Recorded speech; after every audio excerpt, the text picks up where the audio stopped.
samedi de mobilisation des Gilets jaunes, journée qui s'est déroulée dans le calme. Globalement, mobilisation en baisse, 33 700 manifestants dans toute la France, 4 000 à Paris, selon le ministère de l'Intérieur. Écoutez, Alors déjà, il y a donc plus d'interpellations et de contrôles d'identité que de manifestants. Je ne sais plus ce que c'est le numéro des contrôles, mais je crois qu'il est au-delà de 10 000. Sur Paris, juste. Il appelle à plus de fermeté face aux Gilets jaunes qui continuent de manifester dans des zones interdites. Il était l'invité ce matin du grand débat CNews Europe 1. Écoutez-le. Vous savez, quand vous venez dans une manifestation qui n'est pas autorisée, vous avez un process qui peut sembler un peu désuet. Il faut que quelqu'un ait un brassard, un mégaphone et dit maintenant dispersez-vous. Ça s'appelle des sommations. Il ne s'agit pas de tirer, il s'agit de prévenir. S'ils ne se dispersent pas, c'est de la prison ferme. J'ai posé une question voilà quelque temps. Je pense que je n'aurai pas la réponse précise. Parmi toutes les interpellations, parmi toutes les gardes à vue, combien y a-t-il eu de ces casseurs qui sont derrière les barreaux? Et puis c'est... Donc ça craint, c'est n'importe quoi. C'est vraiment... c'est mettre de l'huile sur le feu et c'est de l'amalgame de bas étage, quoi. Donc là, si je comprends bien, en France, on n'a plus le droit de se promener dans la rue. Sinon, on risque d'aller en prison ferme, quoi.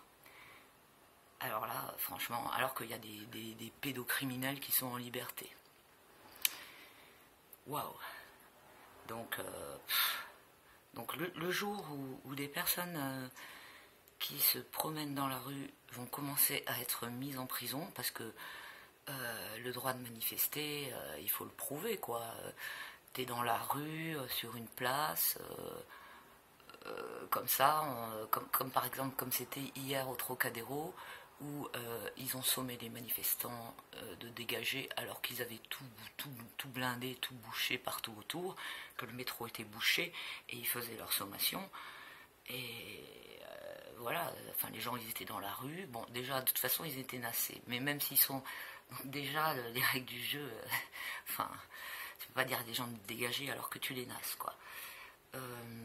Mais par rapport à d'autres, rien que le fait simple d'être dans la rue, c'est un droit constitutionnel.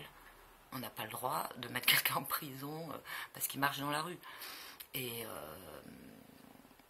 associer, l'association qu'il fait en disant combien de ces casseurs sont-ils derrière les barreaux, c'est pas parce que tu es dans la rue que tu es un casseur. Donc c'est hyper grave ce qu'il dit, c'est de mettre de l'huile sur le feu.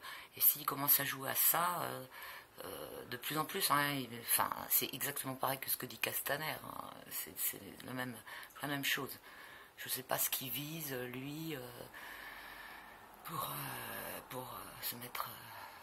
de toute façon, lui, il s'est toujours mis à genoux devant tous les pouvoirs en place. Donc, mais bon, bref, ça craint.